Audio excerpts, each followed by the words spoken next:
एक ऐसा जाल जिसमें हम सब जाने अनजाने में फंसे हुए हैं। और वो जाल है हमारा मॉडर्न एजुकेशन सिस्टम। ये एक ऐसा सिस्टम है जो वादा तो करता है कामयाबी का, लेकिन सवाल ये है कि क्या ये हमें सच में काबिल बना रहा है। चलिए इस पूरी बात को गहराई से समझते हैं। सोचिए, Dhirubhai Ambani, Mark Zuckerberg, Bill Gates, इन सब में क्या कॉमन है? हाँ, ये दुनिया के सबसे सफल लोगों में से हैं। लेकिन एक और बात है, ये सब के सब समय रहते एक जाल से बाहर निकल गए, और उस जाल का नाम है एजुकेशन सिस्टम। और यही इस सिस्टम की सबसे बड़ी प्रॉब्लम है। ये काबिलियत पर नहीं, कामयाबी के पीछे भगाता है। याद है 3 इडियट्स का वो डायलॉग, कामयाब होने के लिए नहीं, काबिल होने के लिए पढ़ो। कामयाबी तो झक मार के पीछे आएगी। पर असलियत में क्या हो रहा है? हम आज भी बच्चों पर सिर्फ मार्क्स, परसेंटेज, ग्रेड्स, इसी का प्रेशर बनाए हुए हैं। तो आखिर ये जाल काम कैसे करता है? चलिए देखते हैं कि कैसे ये पूरा सिस्टम एक फैक्ट्री की तरह बन चुका है। जरा सोचकर देखिए, एक फैक्ट्री है, उसकी कन्वेयर बेल्ट पर कोल्ड ड्रिंक की बोतलें लाइन से निकल रही हैं। सब एक जैसी, एक ही साइज, एक ही लेबल, एक ही स्वाद। हमारा एजुकेशन सिस्टम भी बिल्कुल ठीक यही तो कर रहा है।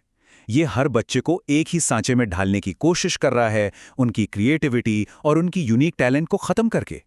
और ये प्रॉब्लम और भी बड़ी हो जाती है जब हमें ये एहसास होता है कि ये सिस्टम कितना पुराना और आउटडेटेड हो चुका है।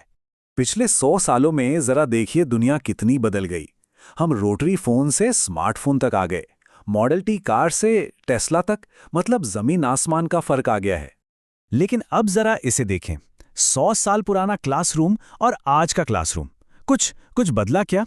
अरे वही लकड़ी की बेंचेस, वही ब्लैक बोर्ड और वही एक टीचर जो 50 अलग अलग तरह के दिमागों को एक ही डंडे से हाँकने की कोशिश कर रहा है। जो सिस्टम 100 साल में खुद को नहीं बदल पाया, वो हमारे बच्चों को इस तेजी से बदलती दुनिया के लिए क्या ही तैयार करेगा। हमारा सिस्टम बिल्कुल यही कर रहा है। ये एक मछली को पेड़ पर चढ़ने के लिए मजबूर कर रहा है।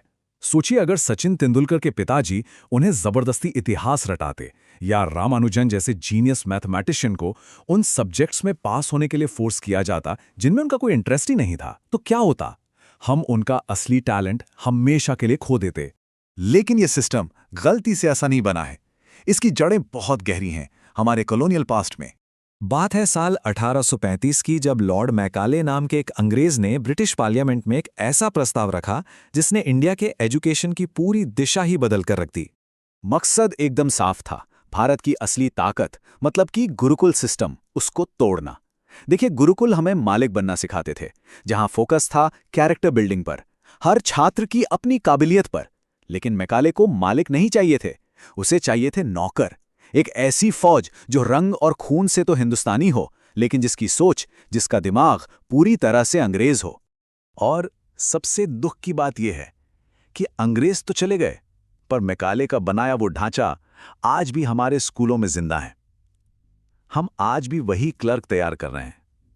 बस फर्क इतना है कि अब वो फाइलों पर नहीं, लैपटॉप पर सर झुकाए बैठे हैं। तो इस पुराने सिस्टम का आज की 21वीं सदी की दुनिया में क्या भयानक नतीजा निकल रहा है? अब जरा इस आंकड़े को देखिए। इंडियन स्किल रिपोर्ट 2024 कहती है कि हमारे 50% से भी ज्यादा ग्रेजुएट्स नौकरी पाने के लायक ही नहीं हैं।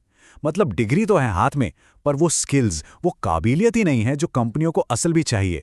तो कंपनियां आखिर ढूंढ क्या रही हैं? उन्हें डिग्री से ज्यादा चाहिए अच्छी communication skills, problem solving ability और सीखने वाला एक पॉजिटिव एटीट्यूड। और ये वो प्रैक्टिकल स्किल्स हैं जिनका हमारे स्कूल और कॉलेज के सिलेबस में दूर दूर तक कोई नामो निशान नहीं है। और इस पूरे प्रेशर का सबसे दर्दनाक, सबसे दुखद पहलू ये है, भारत में हर साल 14,000 से ज्यादा बच्चे अपनी जान ले रहे हैं। इसका मतलब है हर दिन करीब करीब 40 बच्चे, 40 मासूम जिंदगियां खत्म हो रही हैं। क्यों? क्योंकि हम उन्हें एक ऐसी रेस में दौड़ा रहे हैं जिसकी कोई फिनिशिंग लाइन ही नहीं है। तो सवाल ये है कि क्या कोई उम्मीद की किरण है? हाँ, बिल्कुल है। अब तक हमने प्रॉब्लम को समझा, अब बात करते हैं सॉल्यूशन की। यहाँ एक 5 पॉइंट रोड मैप है जो इस पूरे सिस्टम में एक नई जान फूंक सकता है। इस बदलाव की नींव 5 बड़े कदमों पर रखी जा सकती है। पहला, रट्टा लगाने वाली पढ़ाई को बंद करना। दूसरा, प्रैक्टिकल फाइनेंशियल एजुकेशन देना। तीसरा, फ्यूचर के लिए स्किल्स को कंपलसरी बनाना। चौथा, हमारे टीचर्स की ट्रेनिंग को मॉडर्न बनाना। और पांचवा, बच्चों को सिर्फ किताबी ज्ञान नहीं बल्कि जिंदगी जीने का हुनर सिखाना। चलिए इनको एक एक करके समझते हैं।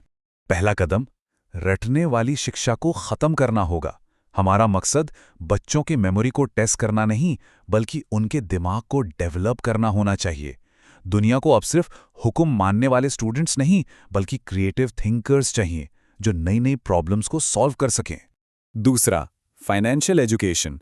ये तो बहुत ही ज़रूरी है। हर बच्चे को स्कूल से निकलने से पहले ये पता होना चाहिए कि खर्चा और इन्वेस्टमेंट में क्या फ़र्क है, ईएमआई के जाल से कैसे बचना है और कंपाउंडिंग की पावर आखिर होती क्या है। ये वो ज्ञान है जो उन्हें पूरी जिंदगी काम आएगा। तीसरा कदम है स्किल बेस्ड एजुकेशन पर फोकस। हमें बच्चों को स्कूल से ही कोडिंग, एआई और डिजिटल मार्केटिंग जैसी मॉडर्न स्किल्स सिखानी होंगी ताकि वो जॉब सीकर्स नहीं, जॉब क्रिएटर्स बने। और हाँ, चौथा कदम इसी से जुड़ा है, टीचर्स की ट्रेनिंग को मॉडर्न बनाना, क्योंकि इस सिस्टम की रीढ़ हमारे टीचर्स ही हैं। जब तक हम उन्हें बेहतर ट्रेनिंग, नई टेक्नोलॉजी और पढ़ाने के नए तरीके नहीं देंगे, क्लासरूम में असली बदलाव नहीं आएगा। और पांचवां और शायद सबसे जरूरी कदम है जीवन के लिए शिक्षा। हम बच्चों को मैथ्स और साइंस तो सिखाते हैं, पर यह नहीं सिखाते कि स्ट्रेस को कैसे मैनेज करना है। Mental health, communication, time management, ये स्किल्स आज की दुनिया में सबसे बड़ी जरूरत बन चुकी हैं। आखिर में असली बदलाव किसी कानून से नहीं, हमारी सोच से आएगा। जिस दिन हम एक समाज के तौर पर किसी बच्चे की मार्कशीट से ज्यादा उसके कैरेक्टर, उसकी काबिलियत और उसकी क्रिएटिविटी पर गर्व करना शुरू कर देंगे, उस दिन मैकॉले का बनाया यह पुराना ढांचा अपने आप ढह जाएगा। तो आखिर में बस एक सवाल सोचना है कि क्या सच में एक कागज का टुकड़ा, एक मार्कशीट किसी की काबिलियत या बुद्धिमत्ता का आखिरी फैसला कर सकता है? इस पर सोचिएगा जरूर।